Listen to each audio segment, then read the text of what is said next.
তো জীব প্রযুক্তি, তাহলে এই 4টা চ্যাপ্টার পড়লেই দেখা যাবে তুমি এখানে প্রায় 18 থেকে 19টা প্রশ্ন চলে আসবে। 18 থেকে 19টা প্রশ্ন এই 4টা চ্যাপ্টার পড়লেই তোমার কিন্তু এখান থেকে কভার হয়ে যাবে। মাত্র 4টা চ্যাপ্টার পড়লেই 18 থেকে 19টা প্রশ্ন কমন। আসসালামু আলাইকুম। কি অবস্থা সবার? আশা করি সবাই অনেক বেশি ভালো আছো। তো তোমরা যারা জাহাঙ্গীরনগর বিশ্ববিদ্যালয়ের ডিইউটি পরীক্ষা দিবা, জীববিজ্ঞান প্রশ্ন এনালাইসিস নিয়ে তোমাদের সামনে হাজির হয়ে গেলাম। তো এখানে আমরা বিগত 4 বছরের এনালাইসিস তোমাদের দেখাবো যে কোন চ্যাপ্টারগুলা তোমাদের জন্য বেশি ইম্পোর্টেন্ট এবং কেমন প্রশ্ন আসে। এগুলা থেকে শর্ট সিলেবাসটা ভালো করে পড়বা নাকি ফুল সিলেবাস তোমাকে পড়তে হবে, এই বিষয় নিয়ে এখানে কথা বলব।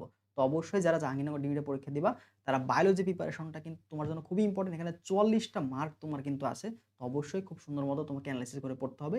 তো জীববিজ্ঞানের টোটাল একটা সম্পূর্ণ একটা ধারণা তুমি এখানে পেয়ে যাবা। তো চলো কথা না বাড়াই আমরা ভিডিওটা শুরু করি। তার আগে চ্যানেলটা তুমি যদি এখনো সাবস্ক্রাইব করে না রাখো, দ্রুত সাবস্ক্রাইব করে রাখো। আর এরকম সকল সাবজেক্ট যদি পেতে চাও তাহলে অবশ্যই কমেন্ট করে রাখবা। ঠিক আছে?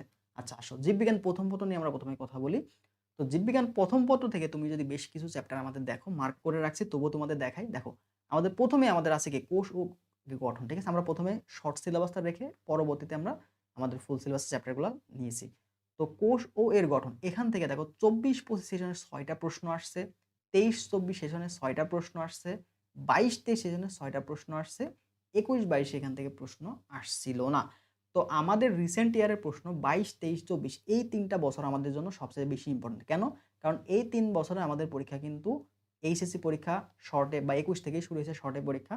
বাট আমরা রিসেন্ট ৩ বছরের প্রশ্ন যদি দেখি ভালোমতো তাহলে মান বরণটা খুব ইজিলি আমরা বুঝতে পারবো। ঠিক আছে? তো 24, 22, 23, 24 এই ৩টা সালের প্রশ্ন আমাদের জন্য খুবই ইম্পোর্টেন্ট। তো কোষের গঠন দেখো ৬টা করে প্রশ্ন আছে। তার মানে এই চ্যাপ্টারটা তোমার জন্য মোস্ট ইম্পোর্টেন্ট এবং এই চ্যাপ্টারে কিছু সিলেক্টেড টপিক থেকে পড়লে মোটামুটি তুমি এখানে পেয়ে যাবা। তো কোষের গঠন, কোষ ও কোষ বিভাজন এগুলো সিলেক্টেড যে টপিকগুলো, টপিক অ্যানালাইসিস যেগুলা, এগুলা কিন্তু আমাদের জাবি ডিম যে এক্সাম ব্যাচটা আছে এখানে কিন্তু অলরেডি সুন্দর মতো সাজিয়ে দেওয়া আছে পিডিএফ। পরবর্তীতে আরো কিছু আপডেট আমরা এখানে নিয়ে আসবো। তো জাবি ডিম এক্সাম ব্যাচে যারা ভর্তি হবা টোটালি কিন্তু প্রত্যেকটা সাবজেক্টের বা প্রত্যেকটা চ্যাপ্টারের আলাদা করে তুমি অ্যানালাইসিস পেয়ে যাবা যে ইন্ডিভিজুয়াল কোন টপিক থেকে দেখবা যে কোনো ভার্সিটিতে এই যে টপিক থেকে প্রশ্ন আসেই না, জাবি ডিতে সেই টপিক থেকে প্রশ্ন চলে আসে। তো অবশ্যই টপিক অ্যানালাইসিসটা কিন্তু মাস্ট ইম্পর্টেন্ট। এবার সব কোষ ও বিভাজন এটা চাইলে তুমি স্কিপ করতে পারো। ঠিক আছে? দেখো আমাদের রিসেন্ট ৩ বছরে কিন্তু এখান থেকে প্রশ্ন আসে নাই। 24-25 এ একটা আসছে, 23-24 এ আসে নাই এবং 22-23 এ একটা, 21-22 এ তোমার এখান থেকে 4টা প্রশ্ন আসছে। অণুজীবটা খুবই ইম্পর্টেন্ট। অণুজীব এবং এখান থেকে তোমাদের শৈবাল ও ছত্রাক যখন শর্ট সিলেবাস ছিল না, তখন কিন্তু শৈবাল ও ছত্রাক থেকে মোটামুটি ভালোই প্রশ্ন আসতো।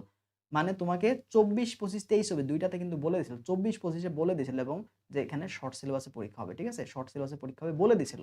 তো যখন বলে দেয় শর্ট সিলেবাসে তার মানে শর্ট সিলেবাস থেকেই নেয়, শর্ট সিলেবাসের বাইরে কোনো প্রশ্ন আসে না। ঠিক আছে? দেখো 24-25 সেশনে কিন্তু শর্টের বাইরে কোনো প্রশ্ন আসে না। দেখো শর্টের বাইরে সবগুলাতে 0। তার মানে পরীক্ষা তোমাদের রিসেন্ট ইয়ারের মতন এবছরে শর্ট সিলেবাসে হবে। শর্টের বাইরে কিন্তু প্রশ্ন আসবে না। দেখো এখানে আমাদের 24-25, 23-24 কিন্তু শর্টের বাইরে কোনো প্রশ্ন আসে নাই। জাস্ট আমাদের 22-23 এ এখানে প্রশ্ন আসছে ৩টা। ঠিক আছে? আর হলো জীবের পরিবেশ ও বিস্তার ওখান থেকে ২টা প্রশ্ন আসছিল এখানে। এই যে 22-23 এ ২টা প্রশ্ন জীবের পরিবেশ ও বিস্তার। ঠিক আছে?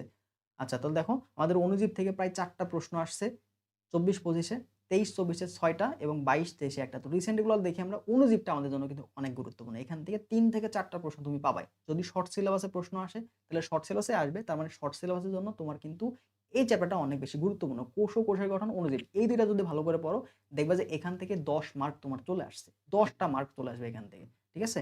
এরপর দেখো উদ্ভিদ সাহিত্যতত্ত্ব এটাও আমাদের জন্য গুরুত্বপূর্ণ। নগ্নবীজ উদ্ভিদ থেকে এখানে তোমাদের আসছে একটা প্রশ্ন 24-25 এ, 23-24 আসছে ২টা, 22-23 আসছে ২টা এবং 21-22 আসছে 4টা। তো তুমি এই চ্যাপ্টার থেকেও কিছু সিলেক্টেড টপিক আছে সেখান থেকে প্রশ্ন আসে ওইগুলা পড়লেই মোটামুটি কভার হয়ে যাবে।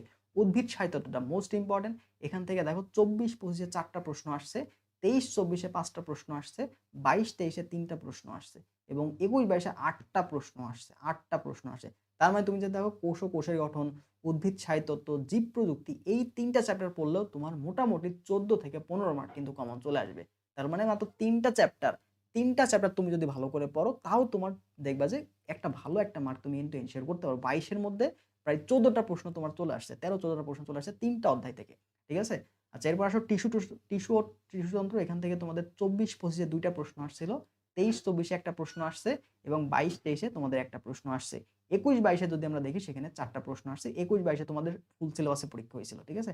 আচ্ছা তো এখানে যদি জীব প্রযুক্তি দেখি আমরা, জীব প্রযুক্তিটা আমাদের জন্য গুরুত্বপূর্ণ। এখানে যেহেতু তোমাদের ফার্মেসি, মাইক্রোবায়োলজি আছে। তো এটার জন্য জীব প্রযুক্তিটা অনেক, অনেক বেশি ইম্পোর্টেন্ট। তো আমরা যদি কিছু সিলেক্টেড টপিকগুলা পড়ি বা সিলেক্টেড অধ্যায়গুলা পড়ি, সেগুলা পড়লে মোটামুটি আমাদের জন্য অনেকটাই কভার হয়ে যাবে। ঠিক আছে? তাহলে দেখো জীব প্রযুক্তি থেকে এখানে আর ৪ টা প্রশ্ন আসছে ২০২৪-২৫ সেশনে। ২৩-২৪ এ তোমাদের ২ টা প্রশ্ন আসছে, ২২-২৩ এ ৩ টা প্রশ্ন আসছে এবং ২১-২২ এ প্রশ্ন আসে নাই। তো আমরা রিসেন্ট ৩ বছরের জন্য আমাদের জীব প্রযুক্তিটা অনেক বেশি গুরুত্বপূর্ণ। কোষ রসায়ন থেকে তোমাদের আসে নাই, শৈবাল ও ছত্রাক থেকে ২২-২৩ এ আসছে। যেহেতু তখন ফুল সিলেবাসে বলে দিছিল, ঠিক আছে? ফুল সিলেবাসে ২১-২২, ২২-২৩ এর কিন্তু ফুল সিলেবাস থেকে প্রশ্ন আসছে। ঠিক আছে? বাট রিসেন্ট ২৩-২৪ আর ২৪-২৫ আমাদের কিন্তু ফুল সিলেবাস থেকে প্রশ্ন আসে নাই। তো এই বছরও না আসার সম্ভাবনা বেশি। এই বছর তোমরা শর্ট সিলেবাসটা ভালো করে পড়লেই হয়ে যাবে। তাহলে দেখলাম আমাদের জন্য এই ৪ টা চ্যাপ্টার কিন্তু খুবই গুরুত্বপূর্ণ। কোষ ও কোষের গঠন, অণুজীব এবং উদ্ভিদ স্নায়ুতত্ত্ব, জীব প্রযুক্তি। তাহলে এই ৪ টা চ্যাপ্টার পড়লেই দেখা যাবে তুমি এখানে প্রায় ১৮ থেকে ১৯ টা প্রশ্ন চলে আসবে। ১৮ থেকে ১৯ টা প্রশ্ন এই ৪ টা চ্যাপ্টার পড়লেই তোমার কিন্তু এখান থেকে কভার হয়ে যাবে। মাত্র ৪ টা চ্যাপ্টার পড়লেই ১৮ থেকে ১৯ টা প্রশ্ন কমন। পরবর্তীতে অধ্যায়ে আসো। তাহলে আমাদের জীববিজ্ঞান ২য় পত্র আবারও বলে রাখছি প্রত্যেকটা অধ্যায়ের কিন্তু টপিক অ্যানালিসিস গুরুত্বপূর্ণ। ফিজিক্স, কেমিস্ট্রি, আমাদের যে বায়োলজি, কেমিস্ট্রি, আইকিউ, ইংলিশ সবগুলো টপিক অ্যানালিসিস এক্সাম সুন্দর মতো সাজানো আছে আমাদের এক্সাম ব্যাচটাতে ওয়েবসাইটে। তুমি কিন্তু সেখান থেকে দ্রুত এনরোল করে ফেলতে পারো। হোয়াটসঅ্যাপে যোগাযোগ করে ভর্তি আমরা এর পরবর্তীতে এক্সাম ব্যাচে কি আছে দেওয়া সেগুলো আমরা তোমার সাথে শেয়ার করব। ঠিক আছে? দেখো প্রাণীর শ্রেণীবিন্যাস এখান থেকে প্রতি বছর যে পর্ব, এই যে পর্বের যে বৈশিষ্ট্যগুলো আছে না, এখান থেকে প্রশ্ন আসবে। মাস্ট প্রশ্ন আসবে। ২ টা প্রশ্ন মাস্ট আসবে। সর্বনিম্ন ২ টা এবং সর্বোচ্চ এখান থেকে ৫ টা প্রশ্নও আসতে পারে। ঠিক আছে? তাহলে দেখো ২৪-২৫ এ ২ টা প্রশ্ন আসছে, ২৩-২৪ এ ৩ টা প্রশ্ন আসছে, ২২-২৩ এ তোমাদের ২ টা প্রশ্ন আসছে। তার মানে প্রাণীর শ্রেণীবিন্যাস থেকে সর্বনিম্ন তোমার ২ টা প্রশ্ন আসবে এবং তুমি যদি পর্বগুলার বৈশিষ্ট্য খুব ভালোমতো পড়ে যাও তাহলে মোটামুটি কভার হয়ে যাবে। তো এখানে আমরা জাস্ট একটা শিফট করে নিছি কারণ প্রত্যেকটা শিফটের প্রশ্ন প্যাটার্ন প্রায় সেমই থাকে। ঠিক আছে? এর জন্য আমরা জাস্ট একটা শিফট নিয়ে তোমাদের সাথে আলোচনা করছি। এটাই তোমাদের জন্য এনাফ। প্রশ্ন প্যাটার্ন চেঞ্জ হতে পারে, ভিন্ন প্রশ্ন আসে। বাট প্রশ্নের ধরনটা প্রত্যেকটা শিফটে সেম থাকে। এজন্য একটা শিফট এনালাইসিস করলে আমরা প্রশ্নের ধরনটা বা কয়টা করে প্রশ্ন আসছে এটা আমরা বুঝতে পারবো। ঠিক আছে? আচ্ছা প্রাণীর পরিচিতি। তো প্রাণীর পরিচিতি অধ্যায় থেকে প্রায় ৪ টা প্রশ্ন আসছে ২৪-২৫ এর একটা শিফটে।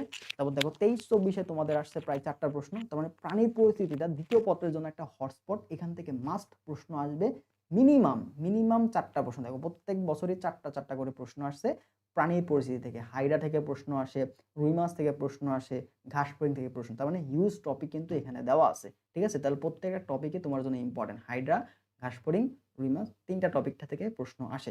ঠিক আছে? তো অবশ্যই খুব ভালো মতো ইম্পর্টেন্স দেবা এই চ্যাপ্টারটা। পরিপাক শ্বসন থেকে দেখো সর্বনিম্ন ৩ টা প্রশ্ন কিন্তু এখান থেকে আসে, সর্বোচ্চ ৪ টা প্রশ্ন আসছে। তো ২৪-২৫ সেশনে আমাদের ৩ টা প্রশ্ন আসছে। ২৩-২৪ এ ৪ টা প্রশ্ন আসছে, ২২-২৩ এ একটা প্রশ্ন আসছে, ২১-২২ এ ৩ টা প্রশ্ন আসছে। শ্বসন ও শ্বাসক্রিয়া এখান থেকেও মোটামুটি ভালোই প্রশ্ন আসছে বিগত ২ বছর আমরা দেখি। ২৪-২৫ সেশনে ৩ টা প্রশ্ন, ২৩-২৪ এ ৩ টা প্রশ্ন। রক্ত সঞ্চালন এখান থেকে গত বছর প্রায় ৫ টা প্রশ্ন আসছে রক্ত এবং হৃৎপিণ্ড এই ২ টা টপিক মিলায়। ঠিক আছে? এরপরে দেখো ২৩-২৪ এ একটা আসছে, ২২-২৩ আবার ৫ টা আসছে, ২১-২২ এ ৬ টা আসছে। তার মানে আমাদের রক্ত সঞ্চালনটাও কিন্তু আমাদের জন্য অনেক বেশি ইম্পর্টেন্ট। তো দ্বিতীয় পত্রের জন্য তোমার মোটামুটি এই যে চ্যাপ্টারগুলো সবগুলা থেকে প্রশ্ন আসে ঘুরে ফিরে। ঠিক আছে? আমরা জীববিজ্ঞান ১ম পত্র থেকে কিছু চ্যাপ্টার বাদ দিতে পারলেও জীববিজ্ঞান ২য় পত্র থেকে মোটামুটি তোমাকে পড়তে হবে। ঠিক আছে? অঙ্গ সঞ্চালন এইটা দেখো ৪ টার মতো প্রশ্ন আসছে ২৪-২৫ এ, ২৩-২৪ এ ৩ টা, ২২-২৩ এ ২ টা। ঠিক আছে? তারপর জিনতত্ত্ব বিবর্তন এখান থেকে তোমাদের একটা প্রশ্ন আসছে, ২৩-২৪ এ ৪ টা প্রশ্ন আসছে, ২২-২৩ এ ৩ টা, ২১-২২ এ ৪ টা। এবার আসো কোন সাবজেক্টগুলা বা কোন চ্যাপ্টার তুমি একবারেই স্কিপ করতে পারবা না। দেখো প্রাণীর পরিচিতি একদম হটস্পট। এখান থেকে ৪ টা প্রশ্ন আসে। তার মানে কত বেশি প্রশ্ন আসে। পরিবার স্বজন তুমি কখনোই বাদ দিতে পারবা না। শ্বসন ও শ্বাসক্রিয়া এটা বাদ দেওয়ার কোনো অপশন নেই। রক্ত সঞ্চালন এটা বাদ দেওয়ার অপশন নাই। চলন ও অঙ্গ সঞ্চালনা এই ৪ টা চ্যাপ্টার বা এই ৫ টা চ্যাপ্টার তোমার কখনোই বাদ দেওয়া যাবে না। মাস্ট তোমাকে পড়তেই হবে। কারণ এইগুলো হচ্ছে আমাদের জীববিজ্ঞান ২য় পত্রের হটস্পট। মানে এখান থেকে দেখো ৪ টা, ৩ টা, ৫ টা করে প্রশ্ন আসছে। তার মানে এই চ্যাপ্টারগুলো আমাদের জন্য কিন্তু অনেক বেশি ইম্পর্টেন্ট, অনেক বেশি ইম্পর্টেন্ট। তার মানে এই চ্যাপ্টারগুলো তোমাকে খুব ভালো মতো পড়তে হবে। তো তুমি চাইলে শর্ট সিলেবাসটা একদম স্কিপ করতে পারো। দেখো শর্ট সিলেবাসে কিন্তু প্রশ্নই আসে না। শর্ট সিলেবাসে জাস্ট ২২-২৩ সেশনে একটা করে প্রশ্ন আসছিল। বজ্র নিষ্কাশন, সমন্বয় নিয়ন্ত্রণ থেকে মানব জীবনের পরিবর্তন থেকে আসেই না। তার মানে আমরা কিছু সিলেক্টেড অধ্যায় থেকে সিলেক্টেড টপিকগুলো ভালো মতো পড়লেই জাবিডিতে কিন্তু ভালো করে ফেলতে পারবো। তো জাবিডি এর যে সিলেক্টেড টপিকগুলো, টপিক অ্যানালিসিসগুলো কিন্তু আমাদের এক্সাম ব্যাচে দেওয়া আছে। তুমি চাইলে কিন্তু এখানে ভর্তি হতে পারবা। দেখো আমাদের এক্সাম ব্যাচটাতে অলরেডি জীববিজ্ঞান প্রথম পদের সবগুলা চ্যাপ্টারের এক্সাম সাজানো আছে। একদম রেডি এক্সাম যাবে ডি স্ট্যান্ডার্ড। এটা তোমাদের সুবিধার্থে আমরা করে রাখছি।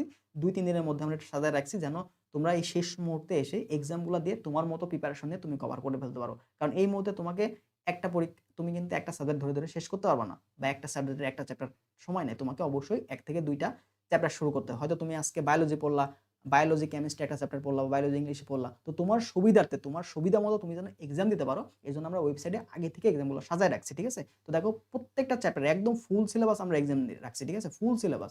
ফুল সিলেবাসে এক্সাম তুমি চাইলে ফুল সিলেবাসে এক্সাম দিতে পারো। তো বায়োলজি সেকেন্ড পার্টে দেখো ফুল সিলেবাস এখানে তুমি এক্সাম পাবা। কেমিস্ট্রির ক্ষেত্রে ফুল সিলেবাস আমরা এক্সাম রাখছি।